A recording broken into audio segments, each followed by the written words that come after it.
This is the central question haunting every family, every investor, and every citizen in the English-speaking world. Is the stable, reliable system you built your life on following a hidden, destructive pattern that is 2,000 years old?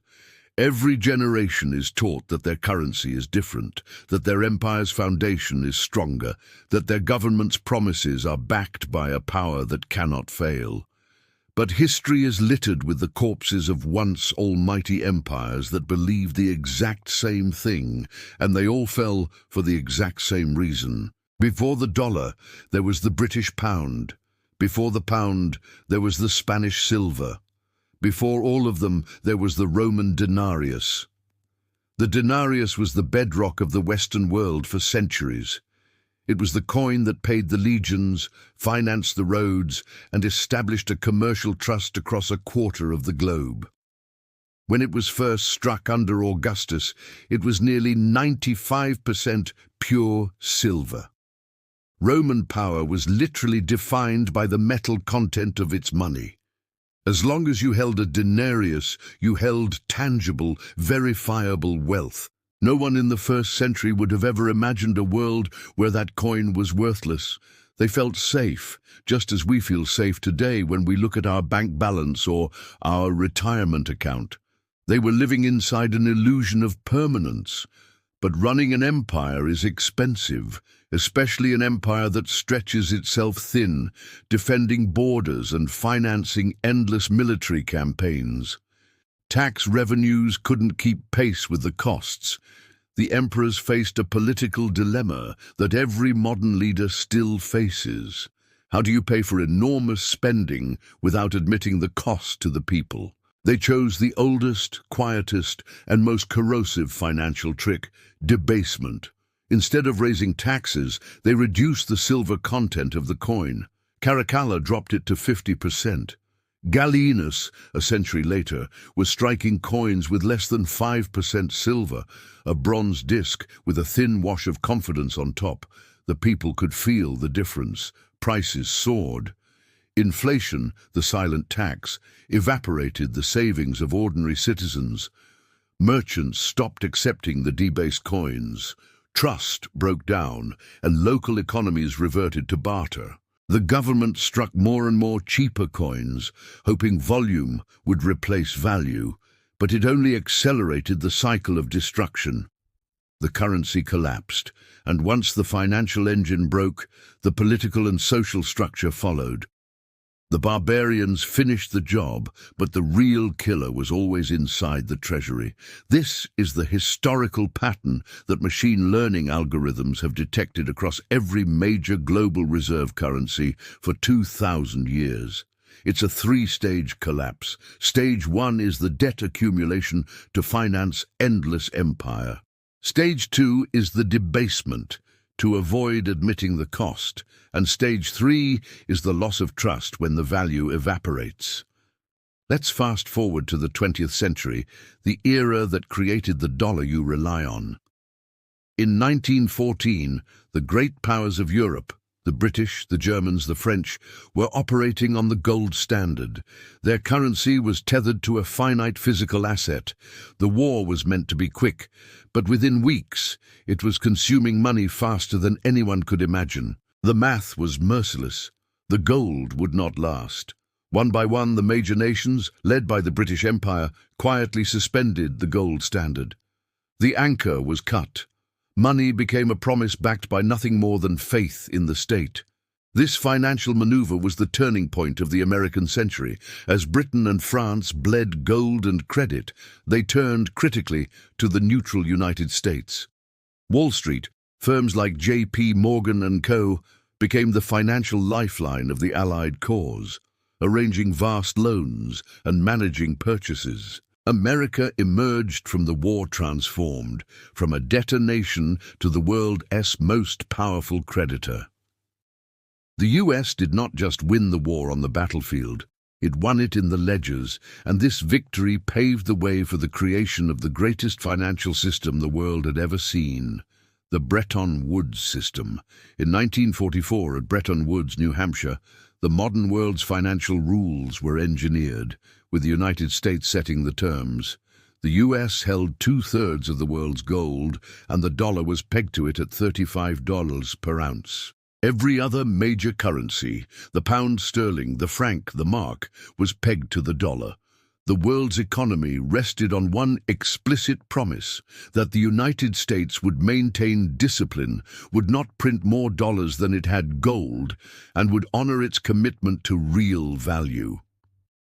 This was the moment the US dollar became the final reserve currency, the unchallenged center of global trade, and the assumed permanent foundation of financial stability for the entire English-speaking world. But as we will see, the temptation to break that promise was already building, and the fatal ancient pattern was about to repeat itself on a scale Rome's emperors could only dream of. The dollar's fate was sealed in 1971, and that moment is directly impacting your mortgage, your savings, and your financial future right now. The empire's financial health was, once again, about to become the citizens' hidden burden. The moment the greatest financial experiment in human history truly began was August 15th, 1971. In the years leading up to this date, the United States, facing the costs of the Vietnam War and massive domestic spending programs, began doing the exact thing the Roman emperors did, spending beyond its means. The government was printing more dollars than it had gold to back up the promise. Foreign governments, led by Charles de Gaulle's France, noticed the discrepancy and began demanding gold in exchange for the paper dollars they held. The world was calling America's financial bluff. On that summer night in 1971, President Richard Nixon slammed the door shut, announcing the temporary, which became permanent, suspension of the dollar's convertibility to gold. It was a unilateral act that ripped the financial anchor from the world economy. Historians call this the Nixon shock, but financial experts recognize it as the quiet revolution. This was the transition from a finite, physically backed currency system to an infinite, faith-based one. The currency of the global reserve, the dollar, was no longer tethered to real value. It was limited only by trust. Once the gold anchor was gone, the ancient pattern of debasement repeated itself, but on a hyper-accelerated scale and through new, sophisticated mechanisms. The old Roman emperor debased the currency by shaving silver from the coin. The modern central bank debases the currency by simply adding zeros to a digital ledger and manipulating interest rates to encourage endless borrowing. Debt transformed from a temporary tool into the permanent structural foundation of the global economy. This is the hidden economic pattern you are living inside of. Governments discovered they could spend limitlessly without the political danger of raising taxes. They ran up massive deficits, issuing trillions in bonds bought by institutional investors and foreign powers. When they told the public it was for infrastructure or social programs, much of the money quietly funneled into defense contractors, corporate subsidies, and financial engineering. The trick is that the debt looks like it's for the people, but when repayment time comes, the burden lands on the shoulders of the very people who were promised the benefit through higher inflation and lower social benefits. The 2008 financial crisis was the clearest expression of this new, untethered reality. It was not a crisis of housing, it was a crisis of debt layered upon debt, a pyramid of leverage so vast that when one corner crumbled, the entire structure shook. Who paid the ultimate price? Not the banks that took the reckless bets. They were rescued by massive government bailouts, paid for by ordinary taxpayers. The banks emerged bigger and more concentrated. The rule was established: privatize the gains, socialize the losses. The US and UK citizens were told it was necessary to save the system, but the system was revealed as one rigged to protect the powerful, ensuring that the working population always carried the weight of the debt mountain. Consider your personal financial reality through this historical lens. Your long-term fixed-rate mortgage is debt. The credit card balance is debt. But the most insidious debt is the unfunded liability of your pension or retirement system. For decades, English-speaking citizens have paid into government-managed systems, trusting the money would be there. But governments often spend that money immediately, leaving an IOU in its place, backed only by the promise that future taxpayers will cover the cost. It is, structurally, a generational Ponzi scheme wrapped in official, patriotic language. This is the endgame of an untethered currency. The debt mountain becomes unmanageable, not just at the state level, but at the generational and household level. The central banks, having tasted the infinite power of printing, cannot stop. When growth slows, they lower rates to encourage more borrowing. When crises hit, they create even more debt to patch the hole. Each rescue requires more leverage than the last. It is a vicious cycle, the same cycle that crushed the Roman Denarius, only now it's played out with keystrokes instead of silver shears.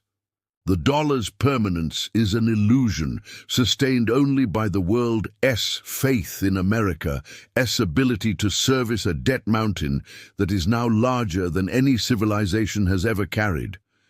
But that faith is now wavering, and the final stage of the pattern is rapidly unfolding on the global stage. For 50 years, the system survived on the sheer belief in the dollar's status, but every empire, no matter how powerful its military or persuasive its propaganda, reaches a point where the cost of maintaining the illusion is too high.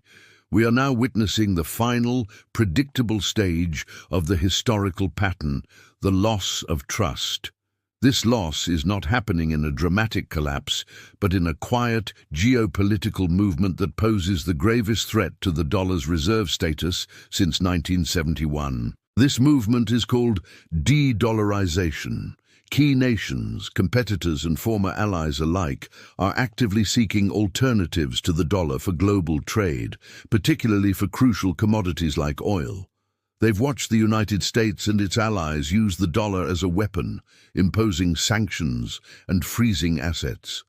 They understand that to rely completely on the dollar is to give the American empire the power to cripple their economies at will. This is the financial equivalent of the moment Roman merchants began rejecting the denarius. The dollar is no longer seen as a neutral, stable medium of exchange. It is seen as a tool of political control. The stakes could not be higher for the English-speaking world. The dollar's status as the global reserve currency grants the United States what the French finance minister Valéry Giscard d'Estaing famously called an exorbitant privilege.